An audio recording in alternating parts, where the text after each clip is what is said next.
سرمایہ داروں کے حوالے کیا، امت کو تو وہ محنت دی تھی جس محنت پر ہر امتی براہ راست اللہ تعالیٰ کے خزانوں سے استفادہ کرے۔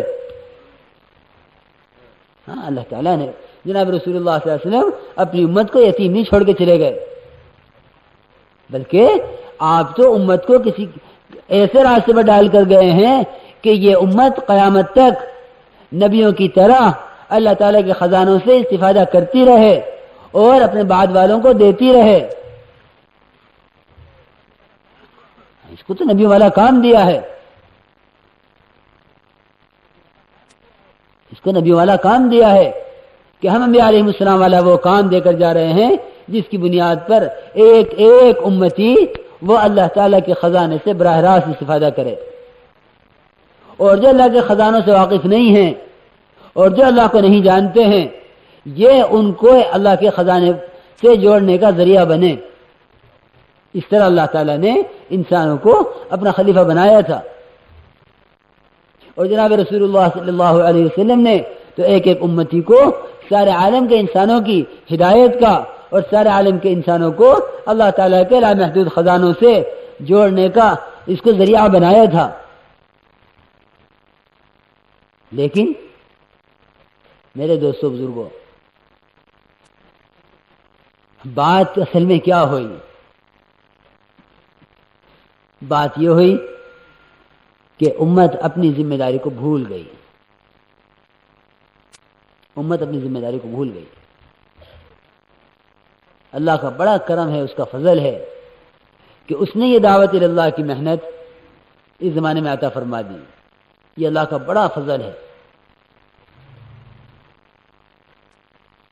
اصل میں تو بات یہ ہے، یہ سارے ماشاءاللہ پرانے ہیں۔ میرے دوست بزرگوں،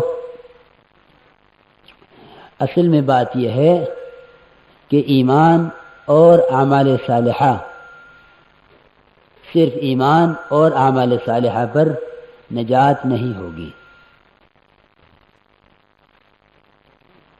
بات تو ذرا اوپری ہے اور بات تو ذرا چبھے گی، لیکن حقیقت ہے یہ کہ صرف ایمان اور اعمال صالحہ پر نجات نہیں ہوگی۔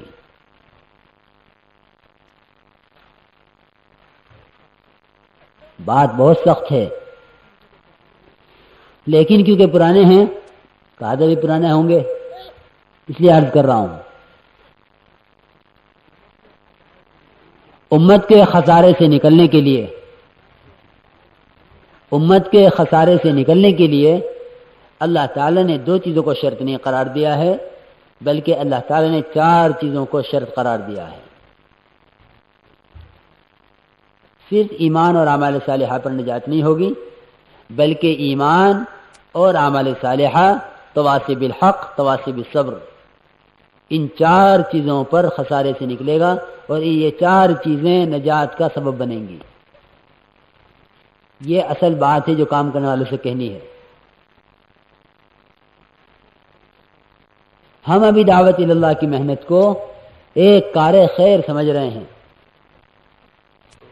کہ بھئی بڑا اچھا کام ہے، کوئی کرے تو نفل ہے، کوئی اس سے زیادہ بصیرت رکھتا ہو تو یوں کہے گا سنت ہے، کہ سنت ہے، کوئی اس سے زیادہ یا کم سمجھتا ہو تو یوں کہہ دے گا کہ بزرگوں کا شروع کیا ہوا کام ہے،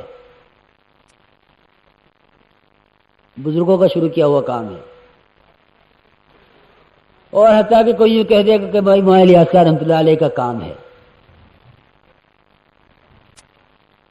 مولانا الیاس صاحب کی جماعت ہے۔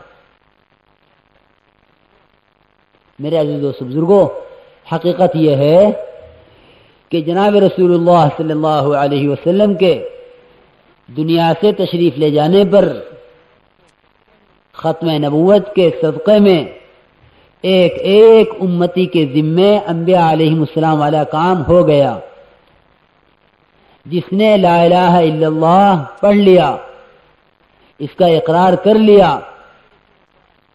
اور جناب رسول اللہ صلی اللہ علیہ وسلم کو اپنا نبی مان لیا، آپ کے نبی مرسل اور آپ کے مبعوث ہونے کا اقرار کر لیا، اس کے ذمے دعوت اللہ کی محنت ہو گئی۔ قرآن یوں کہتا ہے کہ خسارے سے نکلنے کے لیے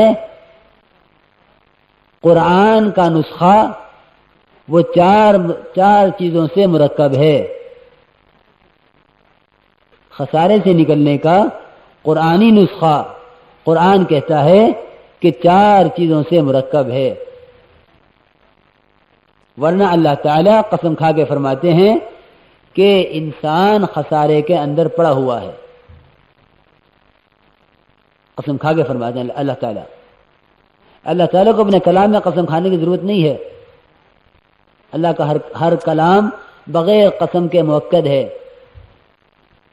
اللہ کو اپنے کلام میں قسم کھانے کی ضرورت نہیں ہے، لیکن اللہ تعالیٰ قسم کھا کے فرماتے ہیں والعصر ان الانسان لفی خسر، قسم ہے زمانے کی کہ ہر زمانے کا انسان خسارے میں ہے، الا الذین آمنوا وعملوا الصالحات وتواصوا بالحق وتواصوا بالصبر، سوائے ان لوگوں کے جو 4 کام کریں، سوائے ان لوگوں کے جو 4 کام کریں، ایمان، اعمال صالحہ، تواصی بالحق اور تواصی بالصبر۔ یہ نہیں فرمایا کہ جو سوائے ان کے جو 2 کام کریں، ایمان اور اعمال، بلکہ وہ خسارے سے نکلیں گے جو 4 کام کریں گے۔ مفتی شفیع صاحب رحمۃ اللہ علیہ بڑے مفتی گزرے ہیں، مالی آسام رحمۃ اللہ علیہ کے خواص میں سے معتمد بڑے مفتیان میں شمار ہوتا ہے۔ ان کی مشہور تفسیر ہے معارف القرآن۔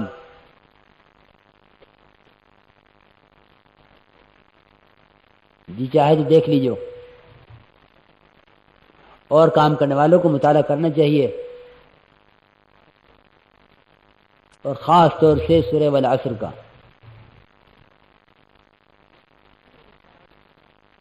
اس میں یہ لکھا ہے، مفتی صاحب نے صاف لکھا ہے، بلکہ جہاں یہ لکھا ہے وہاں خط کھینچ دیا ہے، مفتی صاحب نے خط کھینچا ہوا ہے اس پر،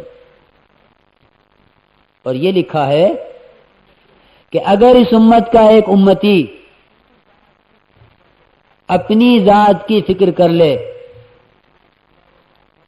میری نماز، میرا روزہ، میرا حج، میری زکوٰۃ، میرے اعمال، میرے اخلاق، میرا معاشرہ، میرے معاملات، میرا گھر، میں اپنی ذات سے بن جاؤں اور دوسروں کی فکر نہ کرے، صرف اپنی ذات کی فکر کر لے اور دوسروں کی فکر نہ کرے۔ مفتی صاحب نے یہ لکھا ہے سورہ والعصر کی تفسیر میں کہ اس نے اپنی ذات کی فکر کر کے صرف اور دوسروں کی فکر نہ کر کے اپنی نجات کا دروازہ بند کر لیا۔ یہ صاف لکھا ہے کہ میں تو نماز پڑھتا ہی ہوں، مجھے اپنی قبر میں جانا ہے، تجھے اپنی قبر میں جانے کے لیے نہیں بنایا تھا، صرف تجھے سارے عالم کے انسانوں کو جنت میں لے جانے کے لیے بنایا تھا۔ اگر صرف اپنی ذات کا فکر کر رہا ہے، خدا کی قسم اپنے اوپر نجات کا دروازہ بند کر رہا ہے۔ یہ اپنے ایمان اور اپنے اعمال پر نجات نہیں پائے گا جب تک یہ اپنے ایمان اور اپنے اعمال صالحہ کے ساتھ دوسروں کو امر بالمعروف اور نہی عن المنکر کے ذریعے سے ایمان اور اعمال صالحہ پر نہ لا رہا ہو۔ یہ دونوں کام امت کے ذمہ فرض کیے گئے ہیں کہ 2 کام اس کے اپنے ذمے اور 2 کام کی اس پر سارے عالم کے انسانوں کی ذمہ داری۔ امام شافعی رحمۃ اللہ علیہ فرماتے ہیں اگر امت صرف سورہ والعصر میں غور کر لے تو اس کے لیے پورے قرآن کی طرف سے کافی ہے، پورے قرآن کا خلاصہ ہے یہ۔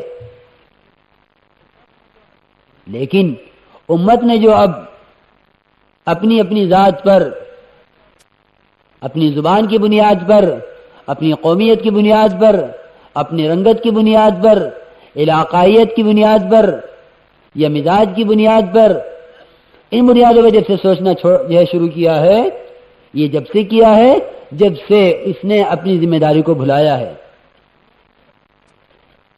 ورنہ بلال حبشی بھی اسی جماعت کے، اور خبیب بھی اسی جماعت کے، اور صہیب بھی اسی جماعت کے، اور مدینہ والے بھی اسی جماعت کے، روم کے ہوں یا حبشہ کے ہوں، کیونکہ جو جس علاقے کا جہاں کا آیا، جو جس رنگت کا اور جس زبان کا آیا، ہر ایک آدمی ایک ہی فکر پر آیا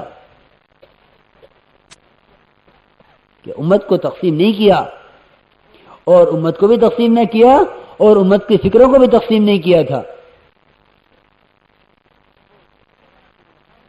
یاد رکھو، تواصی بالحق اور تواصی بالصبر، یعنی ایک ایک امتی کو دین پر لانا، ایک ایک امتی کو ایمان پر لانا، ایک ایک امتی کو احکامات پر لانا، اس کا نتیجہ ہے ایمان اور اعمال صالحہ۔ ایمان اور اعمال صالحہ یہ دونوں کے دونوں جب بنیں گے جب تواصی بالحق اور تواصی بالصبر ہوگی،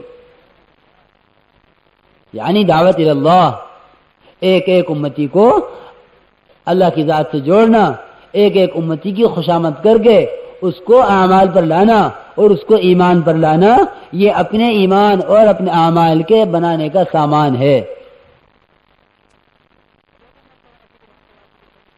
جب امت تواصی بالحق تواصی بالصبر چھوڑے گی، جب امت اللہ کی ذات کی طرف بلانا چھوڑ دے گی، اس کے ایمان کے اور اس کے اعمال کے ترقی کا کوئی راستہ نہیں ہوگا۔ یہ قرآن کہتا ہے صاف کہ تمام عالم کے انسان، یہ نہیں فرمایا کہ عالم خسارے میں ہیں، یہ جاہل خسارے میں ہیں، یہ تاجر خسارے میں ہیں یا کاشتکار، بلکہ قرآن نے جہاں خسارے کا مسئلہ آیا اور دعوت کے چھوڑنے پر خسارے کا مسئلہ آیا، وہاں قرآن نے انسان کا لفظ استعمال کیا ہے، والعصر ان الانسان لفی خسر، کہ ساری انسانیت خسارے میں ہے سوائے ان لوگوں کے جو چار کام کریں: ایمان، اعمال صالحہ، تواصی بالحق اور تواصی بالصبر۔ تو یہ ہر آدمی اس کو سوچے، ہر کام کرنے والا اس کو سوچے کہ بھئی یہ جو دعوت اللہ کی محنت ہے، یہ میرے ذمہ فرض کی گئی ہے۔ امر بالمعروف اور نہی عن المنکر امت پر فرض کیا گیا ہے، امت پر فرض کیا گیا ہے، اس کی ذمہ داری ہے کہ یوں کہہ دینا کہ میاں مجھے اپنی قبر میں جانا، تجھے اپنی قبر میں جانا،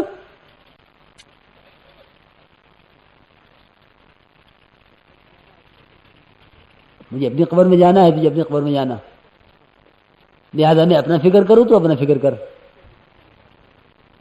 یاد رکھو، یہ اس امت کا کام نہیں ہے۔ مولانا صاحب رحمۃ اللہ علیہ فرماتے تھے کہ محنتیں تین ہیں، میدان ایک ہے۔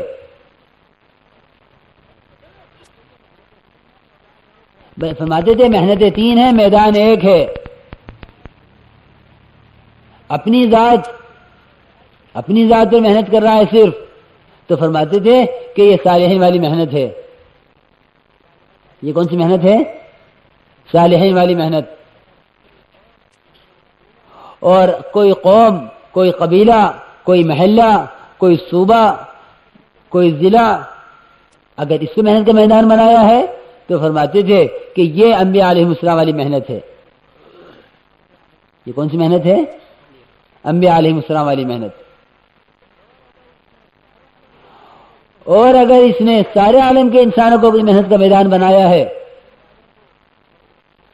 اس رنگ والوں کو یا اس زبان والوں کو یا اس قوم والوں کو یا اس پیشے والوں کو یا اس لباس والوں کو یا اس ملک والوں کو یا اس صوبے والوں کو، اگر اس طرح تقسیم نہیں کیا ہے اس نے امت کو، اور ساری امت کے تمام عالم کے تمام انسانوں کو اپنی محنت کا میدان بنایا ہے، تو فرماتے تھے کہ یہ سید الانبیاء سید الانبیاء علیہ السلام والی محنت بنے گی.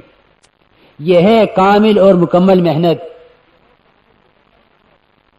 یہ ہے کامل مکمل محنت کہ یہ سارے